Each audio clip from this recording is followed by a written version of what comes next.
And my first speaker is just there, and I might just ask you to come in a little bit early today. Nneka, if that's okay for you, is that all right? You're going to need to unmute. I'm going to introduce Nneka. So I'm very privileged, actually, to have this lady in my orbit, who she's a beautiful, beautiful woman and a very accomplished psychotherapist, and counsellor, and she's also a business and mindset coach. She's been studying personal development for the best part of 7 years, and she says that it has completely changed her life from night to day, which I can well understand, because that's a path that I've also been on. So she's gone from despair to thriving in every area of her life. And that's what she now wants to help people with. So she helps people eliminate fear from their lives by upgrading their mindset to help them to start live their life by design instead of by default. So she teaches through her coaching programs, her mentorship, and her book club, which she will be telling you about, I'm sure. And she's passionate about helping people because she believes if we are all living our purpose, the world will be a better place. And so I think the topic that you chose to speak about today, Nneka, is that thought creates things. Yeah. So over to you. What made you pick that topic? It's a very good question, because for me, I'm a thinker, and I wasn't aware how my thoughts were actually driving what I was doing on my day-to-day life. So being able to be aware, or having the ability to be aware of a huge component of my life being driven by something I was doing that I wasn't even aware of, it's a game changer for me. So it's almost like a mission for me to make everybody aware what is going on behind the eyes. What are you thinking that you're not even aware you're thinking about? And when it shows up, you say, oh my God, why did that happen? How was it? And that's what we do, because the unconscious of what we're doing or not doing is what is showing up in our life on a day-to-day basis. And that is a big thing, because if you're aware of what you're thinking, because your thinking creates your actions create your results. So can you give us some examples, Nneka, of an instance where a thought has led to an action? Okay, so let's say you're busy driving and something pops into your head. Maybe, like for me, it was my grandma. I had a very horrible experience with my grandma. When people talk about their grandmothers and say, oh, she was baking cakes. Mine wasn't like that. So before, in the past, I could be having a fantastic day and there's a trigger. It's always a smell. And then that thought comes, grandma. And then I'll hold my steering so hard that my knuckles will start to hurt. And that's because my thinking is now influencing my action and my behavior. And then what am I doing? I'm driving, I'm beginning to drive above the speed limits. So just so that everybody can really hear clearly, so that this relationship you had with your grandmother affected the way that you drove your car? No, affected my thought process was now, anytime I smelled something that reminded me of my grandmother, that was a trigger for me to start to behave irrationally. Right. So even though I wasn't aware I was thinking about it, it was there in the back of my mind. So any trigger, I was like, oh yeah. Then before you know you're driving, I said, why am I doing this? Oh, okay. And so you'd be doing something like driving your car erratically or something. Exactly. You start driving very fast, or your heart starts beating, or you start using your body starts to tense up. Right. That's because it's a thought that is driving that. And sometimes we're not aware of it. And before you know, you're so tense and you're sweating, and you're like, why am I doing this? But if we take a step back and say, okay, what is driving this behavior? It comes from a thought. Everything comes from our thinking. Everything you see on the planet and the universe is all by thought. The shirt the dress I'm wearing, the computer, me talking to you. Someone thought about it and created it. So we can either use our thoughts for something positive or for something negative. But most of the time, the thoughts that we think about are not kind of like serving us. They don't reserve us. No, they're not serving us. The thoughts are No. not serving us. So can you give an example of another kind of a thought that is not perhaps serving? It's like when you've been in a bad relationship, a very bad one, and then you say all ex are bad. Right. And that's just a thought, because you had which is a fair enough, but then you cast a judgment. And in that judgment, you're still looking for that ex that you said is bad. And obviously you'll find it good because you're looking for bad. So would an example of that be kind of like if you've had a bad relationship, say as a woman, then you say all men are, like that. Yeah, all men are B words. And then you start looking for a nice man, but your energy means you're thinking and feeling that all men are bad, but you're looking for a man in the same pool of badness. Obviously, you're looking for a good man, but your energy is looking for a bad man. And then what happens? You attract a bad man. And then the cycle continues until you start to analyze, okay, what is driving this thing? It's all your thinking, it's all your thought. Because you are saying, all men are bad. I'm thinking all men are bad. So I feel all men are bad. My psychology, my physiology feels all men are bad. I will go on these dates just to see. So you go into the date with half-heartedly, and then you want it to become this magical, blossoming, all lovely there fairy tale. And then it kabooms. And then what happens? We complain about it. So whoever will listen to us. And then somebody just put in the chat that that nice ladies turn out to ask for loans, they ask for money. Nice lady asks for loans. So it seems like that is a trigger, is that a thought that as a man you end up exactly women who are going to want to have money. But what I always say to my clients is, whatever you want from a relationship or from a partner, are you that person? Because the universe will give you what you are, not what you want. So if you're in a relationship, and I put my hand up and can say that I've done this and probably do it sometimes subconsciously even today, is when you are giving to get rather than giving to give. Is that what you mean? Then you can end up because you're not being authentic. You're not being congruent. Because it's almost like a transaction. Well, it's not a transaction, is it? It should not be a transaction. Beautiful. It shouldn't be a transaction. It should be, I'm giving you because I want to give. And there's there's this book I've got called the Working with the Law by Raymond Hollowell. It's an amazing book. And it talks about the law of supply, the law of reciprocity, the law of receiving. So you don't give because, oh my God, I'm going to get something in return. You give because you want to give. And if you're holding your love so tightly, nothing is going to come in because your fists are so tight, your heart is so tight that nothing is going to come in and nothing is going to go out. So you stay stuck. And you say, oh, I can't get the relationship I want. I can't get this. But you're not open to relationship because you're still holding on to your past hurt, your past pain. But if you forgive, because forgiveness is a humongous part of all this stuff we do. If you get to forgive. That is something that I think quite often people don't really understand, Nneka, exactly what forgiveness is. I mean, why is it that we need to forgive? What is it in a human being that is like they're holding that they would need to forgive? Okay, you don't forgive to let the other person off the hook. You forgive to release yourself. It's like, Lorrayn, if I'm holding on to you, I have got energy holding on to you, right? I need strength. I need something to hold on to you. So if you're holding on to something, that means you have got half the energy, or maybe depending on how much energy you are spending holding on to that, you haven't got enough left for everything else happening in your life. So when you release the energy or that pain, you free yourself from that shackles.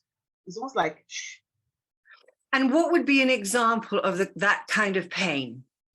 Oh, for me, it was my grandma. In a way, she made me who I am today because she taught me a lot. But as they say, what's the start saying, girl? Your worst moments are probably your best teachers, or Your what? Say that again. Your worst moments are your best teachers. Oh, your worst moments are your best teachers. Yeah. Because you learn from pain. Because if you don't learn, the cycle continues. If that makes any sense. But if you can take a step back and learn from your pain. So for me, I had to forgive my grandma. I had to, because I was being held hostage to that anger, to that whole yuckiness. So Nneka, somebody's just shared in the chat, I hope you don't mind me interrupting you here, but that their ex stole hundreds of thousands of dollars from them, and it changed his life downwards. And I just wondered if you might have something that you could help that guy with. The thing about forgiveness and letting go is you let go, let the universe, let whoever they like go, your creator, deal with the person, you know, because they will get their own comeuppance. That is not your job to dish out the punishment, because if you dish out the punishment, you are still within that energy, and which is not good energy for you, because we are all energetic beings, whether we like to accept it or not. We are just energetic beings. So by understanding that, you know what, I forgive myself. I well and truly forgive myself for allowing this person to do whatever they did to me. And I forgive them, and I set you free.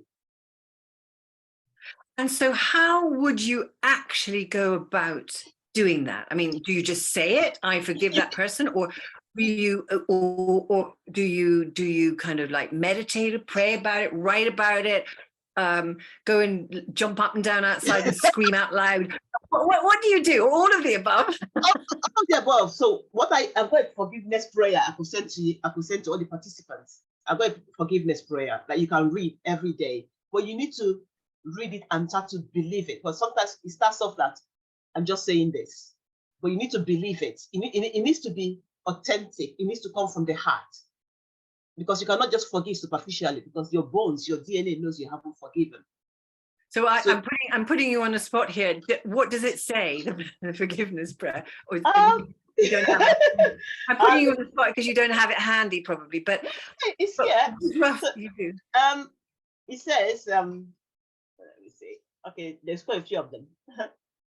It says, okay, the master prayer. It says, infinite creator, source of all there is, we love you. Sorry, say it a little bit slower. I missed the first bit. It says, infinite creator, source of all that is, we love you. Thank you for loving us. We humbly ask you to open, flex, expand, live, and guide and direct us in your perfect light. Love and life in all ways, completely, now and forever. Please and thank you. And then it goes into the relationship. It goes into your ancestors. Help us forgive all our cousins, aunts, uncles, stepmother, in-laws. Okay, I missed some of it there. It says, help us to forgive our cousins, aunties, uncles, parents, in-laws, hidden, secret, adopted, and other significant people, beings. All significant people. Beings, role models, authority figures, and relationships. Help them to forgive us. Help us all to forgive ourselves. Please and thank you.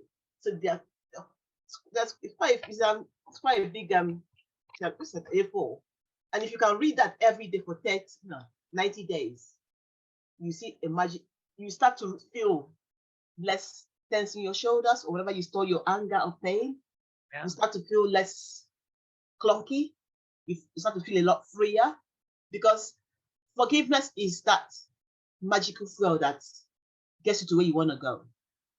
That and gratitude, they go hand in hand. You need to forgive. You need to be grateful. You need to be appreciative, even for the crappiest stuff that's going on, because I personally believe there's a lesson to be learned in everything you go through in life.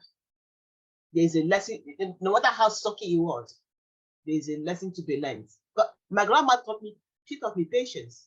She taught me gratitude. She taught me the act of kindness and unconditional love. Because my grandma was such a human being that if you give her the moon on a stick, it wasn't enough. So she actually taught you these things because she didn't personify those things herself. Exactly. So you learned them because you saw how awful she was. Yeah. And then you thought, wow, I don't want to be cruel like this person. I want to be kind. I don't want to be always complaining and moaning about life. I want to have gratitude. Yeah, because if we don't take the nuggets that life is showing us as a lesson, then the cycle will continue. I think that is so important. Life will keep teaching you the same lesson until you learn it. Until you say, you know what, okay, I hear you, I get it. That's why, I'm sure you've heard this sometimes, and I'm sure some of the people on this call will identify with this. It's like you choose a different potential partner, boyfriend or girlfriend, and then you end up in exactly the same cycle again, because you haven't actually really dealt with the thinking, the messages, the vibration, the issues that led you to get into the first relationship. Yeah, it's like even with money, the way we treat money, the way we treat anything you treat badly. Why are you doing that? If you take a pause and just kind of like re-examine why I'm doing what I'm doing, it's not just people going, okay, this didn't end well. Okay, I'll try a different strategy. Or maybe I get my lips done, I get my hips done, I get that done. It's not the outer work, it's the inner work. And you attract those people that are going to not treat you well because you don't feel well about yourself. It's how it's like if you're not confident within yourself, you always attract people that are going to bully you, intimidate you, or take advantage of you. So you need to have self-confidence, and that's a whole different topic. But confidence comes within. You need to believe in yourself. And also we say, okay, well, how can I do that? You start off small. There's something you are good at. Because if you're good at something small, you say, okay, I'm good at this. And can we just ask perhaps, because I think confidence is a huge issue. And in fact, we could probably do a whole summit on confidence, would be a really good idea, actually. But just perhaps to get everybody into the kind of confident mindset, I wonder if we could all just share in the chat something that we're good at. So I'm going to put in something. So if you want to just everybody put in something that you are really good at, because it'll help to just kind of get us into a positive place. Dancing. Photography. Fantastic. Making people laugh. Love it. Cooking. Crochet. Imagination. Oh, that's good. No, they're all good. Wine tasting. Oh, I love that. Dogs. Help dogs. Good. Decorating. Okay. So the thing is, we cannot be confident all the time in all areas of our life. That's just a fact. So whatever you are confident in, as someone says, imagination, everything starts from your mind. So if you can imagine yourself doing whatever it is, imagining yourself singing on stage, and you can actually start to project and feel it. You feel the adoration of the crowd and feel your energy rising, and you are giving it to your all, and you are loving every minute. And you are in that, it's like you are in that moment, your energy starts to shift. Everything starts to shift for you. It's like actors, sports people, they use their imagination to get them from where they are to where they want to go. Your imagination is such an amazing tool. For that person that said they use their imagination, oh my God, you have got a gift. You just have to channel it to what you want to achieve in life. So do you think, Nneka, that everybody has the power of imagination? Oh God, if you can daydream, of course. Okay. It might not be visual, it could be auditory, it could be reading, it could be kinesthetic, but we all have the power of imagination. A lot of people dream how they win the lottery. That's imagination. How they're going to spend the millions when they get it. That's your power of imagination. But we only dream of the lottery. We don't dream of, okay, I'm going for a job interview. okay, this is how I'm going to stand. This is how I'm going to pause. I've done my research. I know I'm going to be confident. I'm going to look in the eye. We don't do other kind of imaginative stuff for what we need on a day-to-day level to live our life we want. So how would that, perhaps you could share some examples of how people could do this to have happy, healthy relationships? Exactly. So before you go to bed at night is the best time. Before you go to bed, you sit down and say, okay, obviously you have written down your criteria of what you want. And also you as a person is working towards that, being that magnificent other person. Well, I think that's quite important actually, because I'm not sure that everybody will have written down the criteria. You need to write down your dream life. Your dream life, you need to write it down. Write it down as in the present tense. I am so happy and grateful. I have in a perfect relationship. We have mind-blowing sex. We connect on a spiritual, emotional, intellectual level. We have amazing family. We do things together. We hold hands. We love. We pray. Whatever you want that thing to be, it should be in that. It should be there. So you should actually write it down.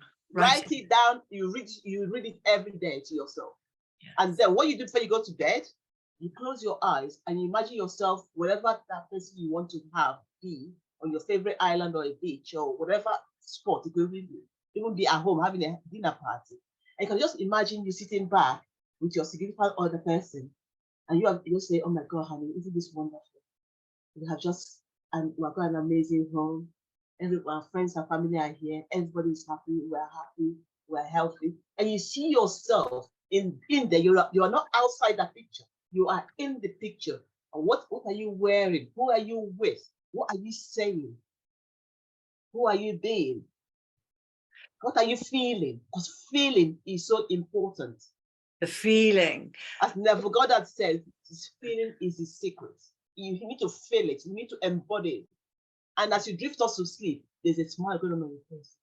So why is it so important to do it at night just before you go to sleep? Because that's when your subconscious mind is awake. And that's when your subconscious mind is awake. And also, that's the longest period you have got when your mind, your conscious mind is not working overtime. So you're basically, as sleep time is like 7-8 hours, when your body or your mind, everything is just relaxed. Right. And then you're in a nice dream state.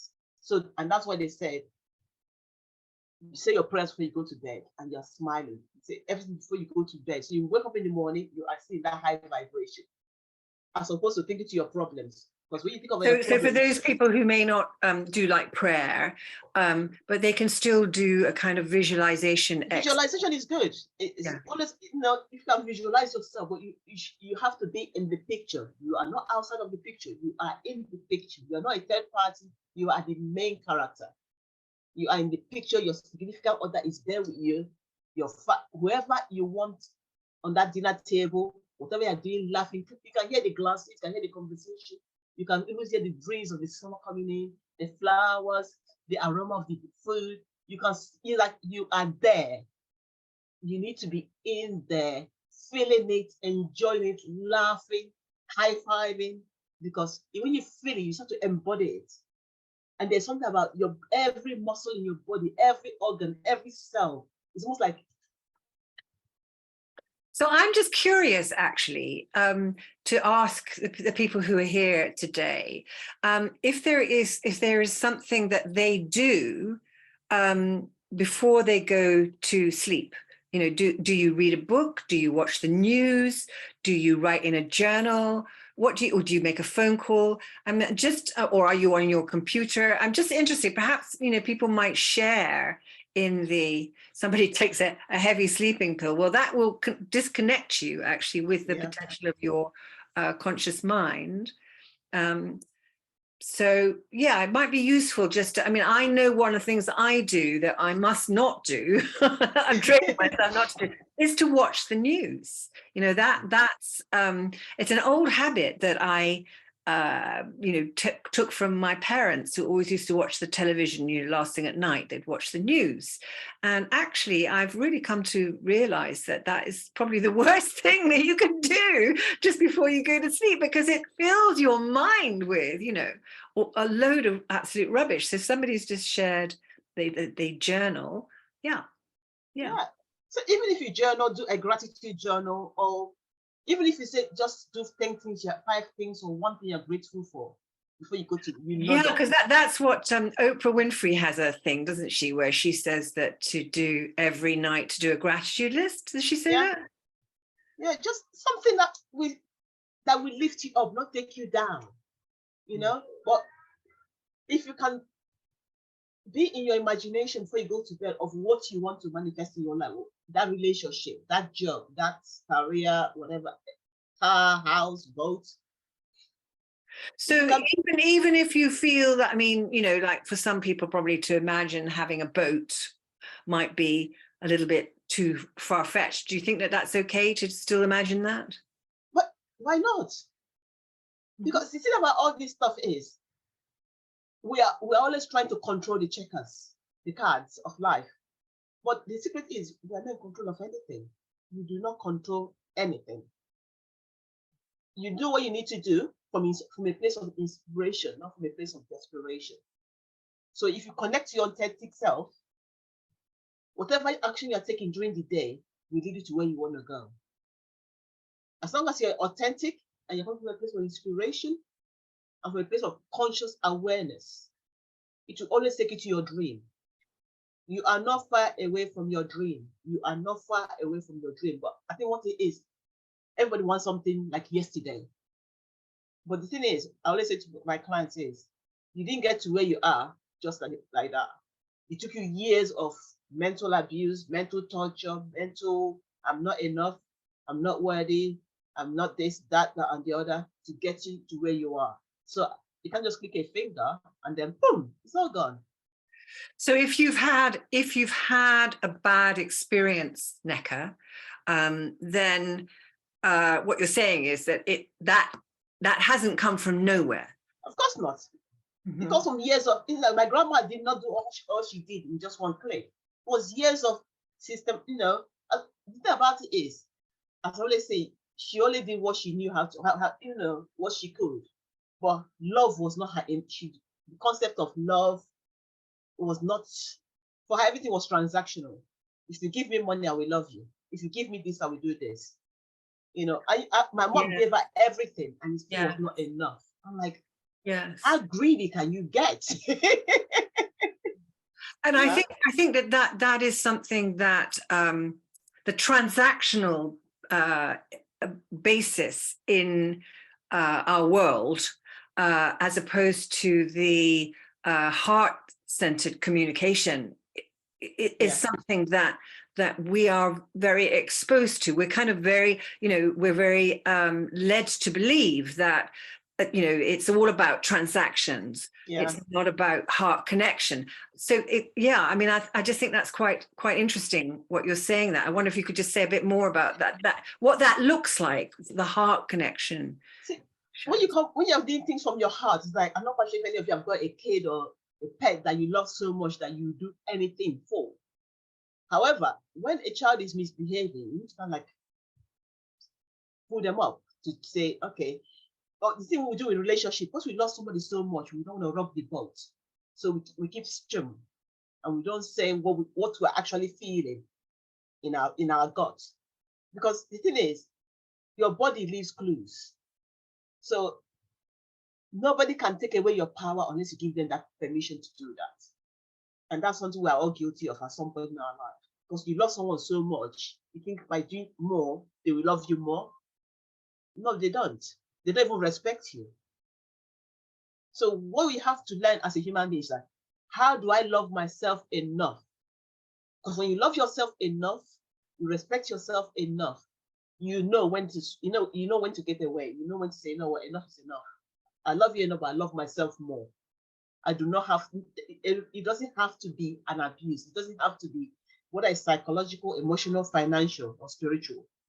It does not have to be it doesn't have to, I don't have to lose for you to gain. So loving yourself actually is the crucial part. Loving somebody else. Yeah, because if you don't love yourself, no matter what they say or do, you're always on the back foot. Because think about it.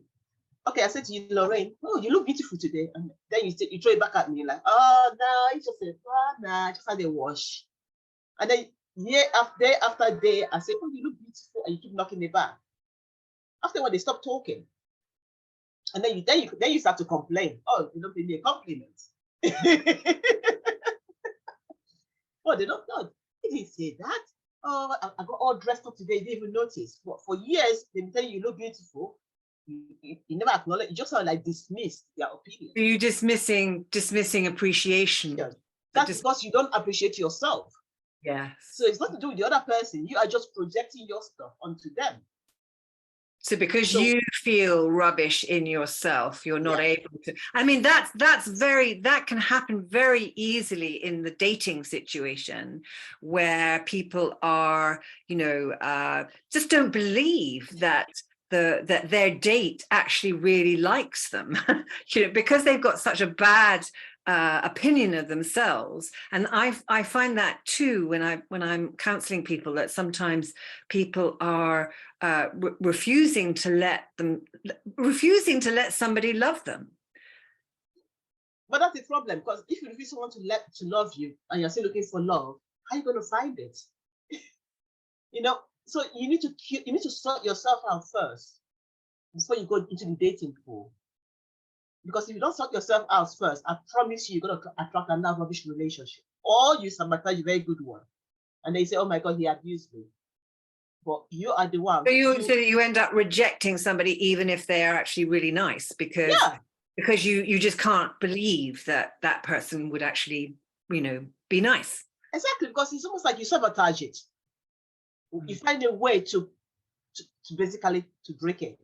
And then he's broke. He's like, oh my God, oh, he dumped me again, da da da da da. And then then the story continues, because we love stories. And anybody that can listen to our story, it's like, oh my God. And then but the more you tell this story, the more you stay in that cycle.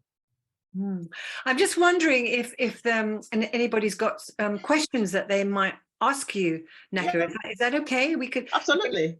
We're going to go over to my tech person who put your hand up. I think if you want to put your hand up or let us know, we can unmute you, and you could perhaps ask Nneka if you've got a particular situation that's going on for you that you might need some guidance or some help with, because I know people have been putting things in the chat. So if you've been putting some things in the chat and you have a particular kind of a situation that, this is a good opportunity to ask somebody who is can help. Peter's got his hand up. Hi, Peter. How you doing? Got to just unmute him. Nancy's got to unmute himself. Oh, you're muted, Peter. Hello, Nneka. Yes. I am wondering whether I could go to an agency or go to a fixer to arrange a marriage for me. And that might be something I'm considering for about $3,000 to $10,000 US. They will find me my next partner. Is that the way to go? Well, my question to you will be, what has been your experience in the past? How have you been in a relationship in the past?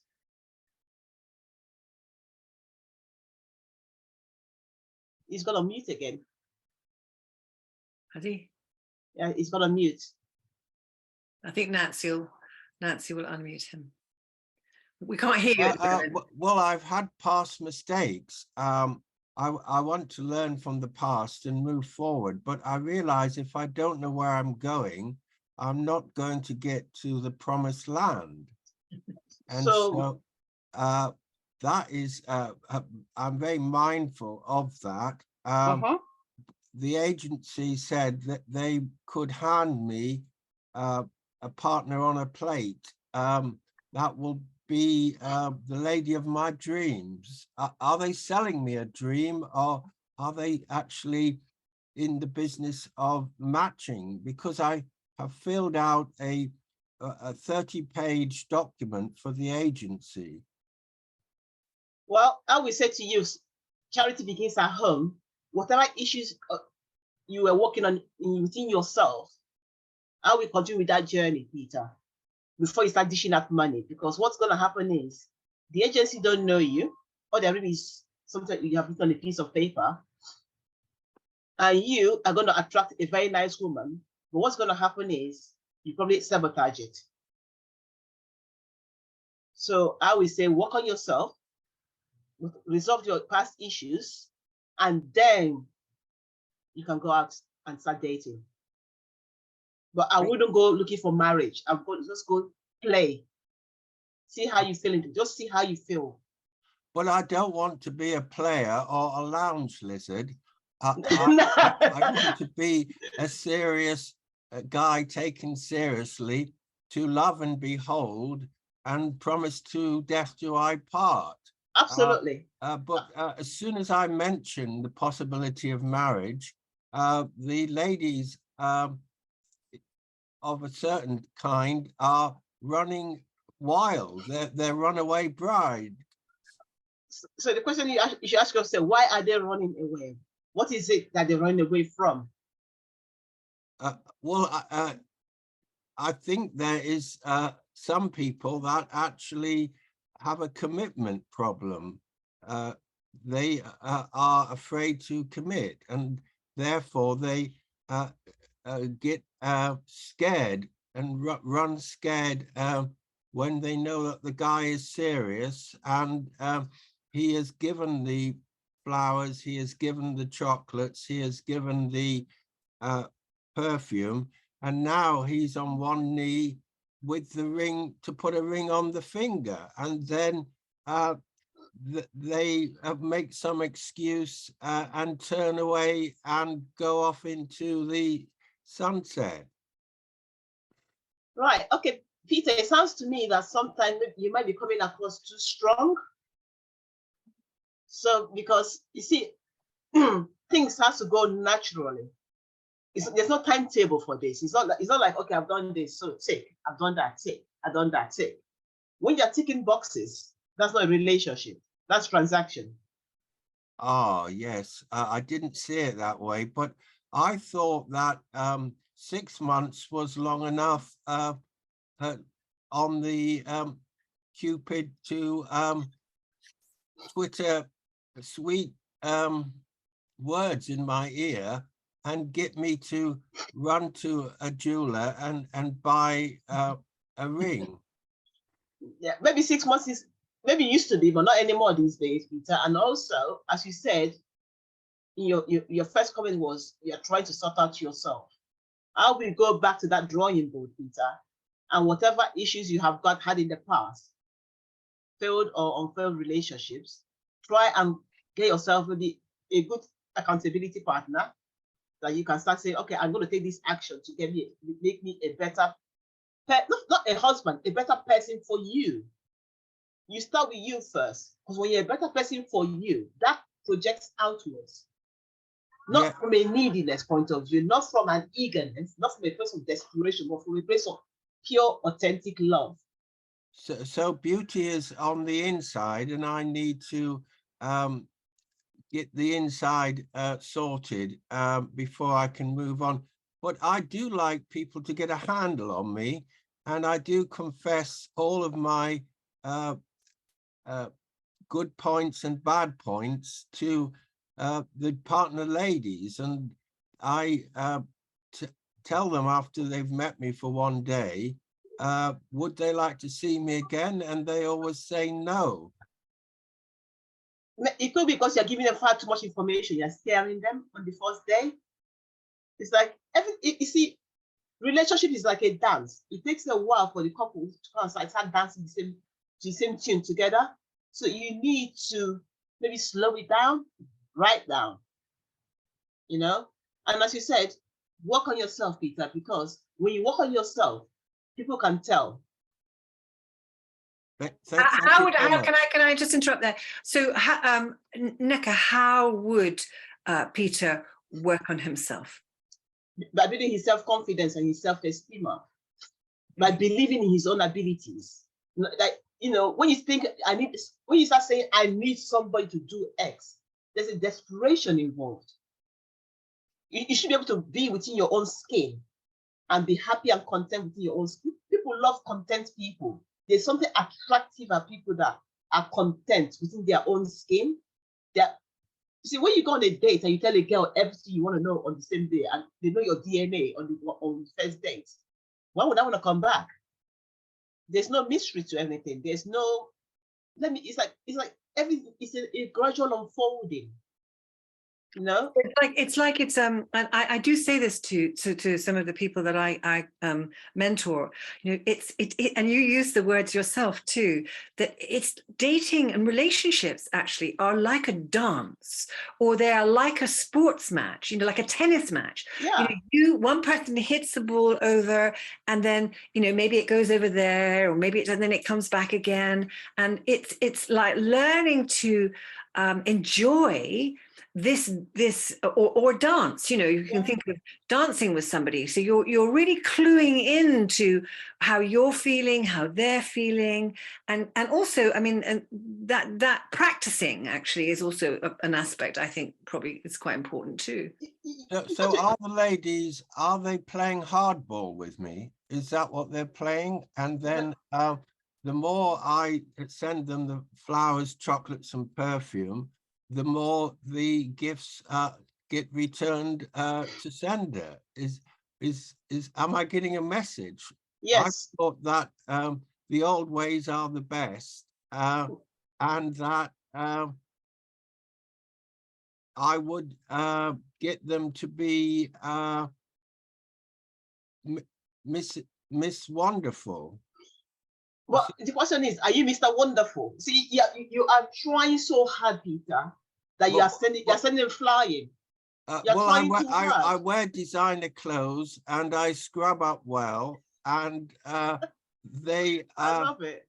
always think that I am possibly a reluctant millionaire, and because the perfumes now are costing me $100 US. You know that we can think of examples in you know, life of, say, for example, the most beautiful woman in the world, who was reportedly the most beautiful woman in the world, who did not get the husband that she wanted. He ended up going to a woman, or being with a woman who, you know, didn't have anything like the equivalent outside beauty. So I think what Nneka's talking about is that it is the vibration, it's the inside thing that we're giving off when we meet people, that is what's leading to all these women, in spite of you looking absolutely magnificent, they don't want to know. Would that be right, Nneka? Yeah, absolutely. I think, Peter, what it is you are sending a fly because there's a whiff of desperation coming from you. Does that make any sense? Right. So I have to make it slow and turn it down to 0 level, and they walk at their own pace. It's not because it's almost like you have got a box to tick. So do I need to play hardball with them and not return calls and cards, or will they then respect me for playing the game of love in this way? No, Peter, because Peter needs to respect Peter. It's not a game, Peter. You need to respect Peter. You need to honor Peter. You need to love Peter. You need to enjoy being Peter. Since I've been single, I've had a lot of me time, but me time 24/7 is getting a little bit lonesome now. Now, I don't want to be clingy, but do I need to present myself as an alpha male? I think there's some really interesting questions that you're raising here, Peter, which are actually really important for a lot of other people on the who are listening to it. But I would also just like to ask whether anybody else actually also has some questions, if you don't mind, Peter, just to break in here, because I know that it's quite a good opportunity for people to ask somebody like Nneka for some help. And also, I don't know if there's anything else, Nneka, that you want to just add to what? I think, Peter, I know you say you have had a lot of time on your hands. Have you done any personal development in that time you've had on your hands?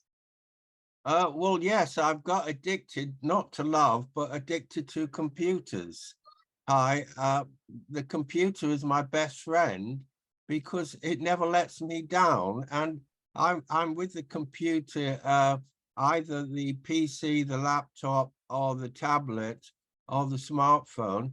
They are with me 24/7, and they've never let me down. And Peter, I'm addicted to them. Peter, Yeah. my question remains: what have you learned from those computers? And maybe as someone said, have you got any hobbies? Well, the hobbies are solo hobbies, like playing the guitar or playing the piano or going swimming. You know what I'm going to do? I'm going to just step in here because I am aware that the time is passing. Thank you very much indeed, Peter, for your interjections and because I think these are very important issues that actually everybody can identify with. But I'm just wondering, before we begin to close up, I know, Nneka, that you are offering people the opportunity to connect with you. So you'd like to be able to just say a few words about that? So, Peter, if you want to connect with me, I can help you, and we can dig up, because I think some of the things you're saying is very important.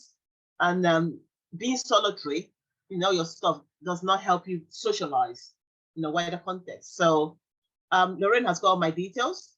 Well, I think Nancy is actually going to pop them in the. We're going to put them in the. Here's how you can connect with Nneka now. It's coming into the chat, and I will also be sending out at the end of the summit. I will be sending out all the speakers' contact details and the things that they are all offering. So if you are listening to this and you feel like you connect with Nneka and you feel that she could help you, then you will be able to contact her going forward. So Thanks, Peter, for your time, and I do appreciate your questions, and they're very, very valuable, and I would love to help you. Oh, that's great. Listen, Nneka, thank you so much for sharing your expertise and your wisdom with us today. I always, and I mean, I know you're speaking on my summit, but we also know each other, and I always enjoy talking to you and hearing what you have to say, because you just bring so much wisdom thank you. into the conversations, and I know that you've done so much personal development in yourself that you really have a lot to share. So Thank you so much. Thank you. Thanks everyone for listening. Let's all just put a thank you in the chat, if you don't mind. Just put a big thank you in the chat for Nneka for being here and sharing today. So thank you for my dear time, and it has been a pleasure and serving you all. And I'm here to listen to other wonderful speakers. Oh yes.